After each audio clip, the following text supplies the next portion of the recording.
Salut à tous mes petits trolls, c'est Agent GB, j'espère que vous allez bien, que vous avez la pêche, la patate comme d'habitude. Moi en tout cas ça va super, j'espère surtout que vous passez une excellente journée. Une seule question se pose sur absolument toutes les lèvres de la France entière. Êtes-vous prêts pour le bac? Ou le brevet si vous êtes en troisième. Moi j'ai fait un petit bac S mon gars, mention assez bien, attention. Et puisque je suis doué d'une capacité d'intelligence supérieure à la norme, je vous propose que je vous aide à réviser votre petit bac. Et que je vous montre mes talents de baccalauréat, de bachelier plutôt. Et bah ça tombe bien en plus parce qu'on va commencer avec le français. Quiz bac français, renaissance et humanisme. Allez là on parie sur le 20 sur 20, vous êtes chaud? Étape 1, qu'est-ce que la Pléiade? Oh, tellement facile. Un groupe de philosophes, une montagne antique ou un groupe de poètes? C'est un groupe de poètes. Et il y avait qui dedans? Ferme ta gueule, c'était pas la question. C'était un groupe de poètes, voilà, validé, je suis sûr que c'est bon. Alors, quelle nouveauté apporte la Pléiade? Elle modernise le français, elle utilise des mots patois, elle utilise des mots anglais. Ok. Ah, tu fais moi le malin maintenant. Ta gueule. J'essaie de me concentrer. Bien sûr que je sais la réponse. Elle modernise le français. Enfin, je crois. Les poètes de la Renaissance ont mis au goût du jour la chanson, l'hymne ou le sonnet. C'est typiquement le moment où t'es devant ta copie et t'es en mode... Mais c'était pas au programme, ça? Attends, moi je me souviens pas du tout. Les poètes de la Renaissance ont mis au goût du jour. Le sonnet, c'est un peu moyenâgeux. Quoi que tu me diras, la Renaissance, ça renaît, c'est l'ancien... Le sonnet, allons, on va partir là-dessus. Qu'appelle-t-on l'affaire des placards? Les livres qu'on interdit, les affiches polémiques placardées en France ou des poètes qu'on a emprisonnés? Ah ouais, l'affaire des placards. Oh là là, je sais pas du tout. Des poètes qu'on a emprisonnés, j'ai envie de dire ça, mais ça s'est fait pas assez placard, tu vois. J'ai envie de dire les livres qu'on interdit. Ouais, je pense que ça doit être ça. Que sont les grandes découvertes? Les progrès scientifiques, les progrès médicaux, la découverte de nouvelles civilisations? Ouais, bah c'est tous. Je dirais les progrès médicaux parce que c'est vrai qu'à l'époque, voilà, tout ça, c'était un peu à la hype, tu vois. Quoique c'est vrai qu'à l'époque, il y avait la découverte de l'Amérique, etc. Donc je dirais peut-être plutôt les découvertes des nouvelles civilisations. Je sais pas pourquoi, je le sens pas du tout là. Ça tu vois, ça c'est ma mention, ça c'est ma mention. Et en même temps, vu ton niveau sur Minecraft... Et tu veux pas sortir? Genre vas-y, sors s'il te plaît, sors, merci, sors. Ah, putain, j'en peux plus de ce mec. Et je suis pas venu ici pour souffrir, ok?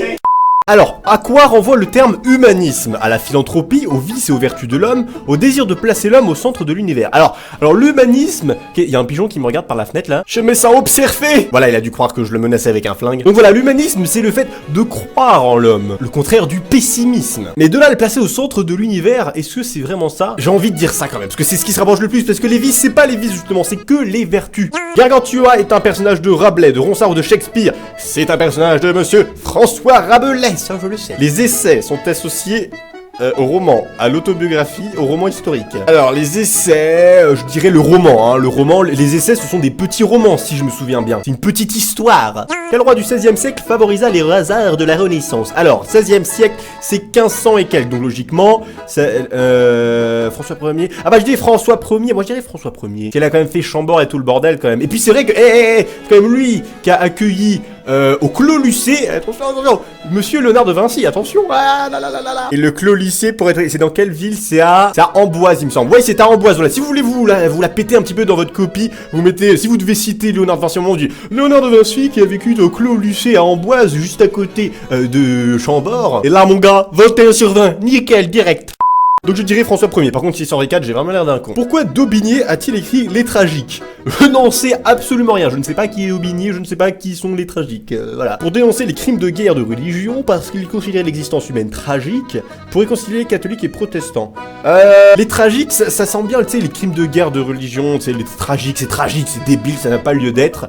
Donc je dirais ça, voilà, je dirais ça. Validez le formulaire, attention, on va connaître ma note. Est-ce que je vais avoir une mention? Moi je pense que je dis entre 8 et 12 sur 20. Entre 8 et 12 sur 20. Allez, on y croit. Authentification. Ah, les bâtards. Bon, ça y est, je me suis enfin créé un compte. Ça y est, la page charge. Je ne veux même pas regarder. Je ne regarde pas. Ça y est, c'est bon?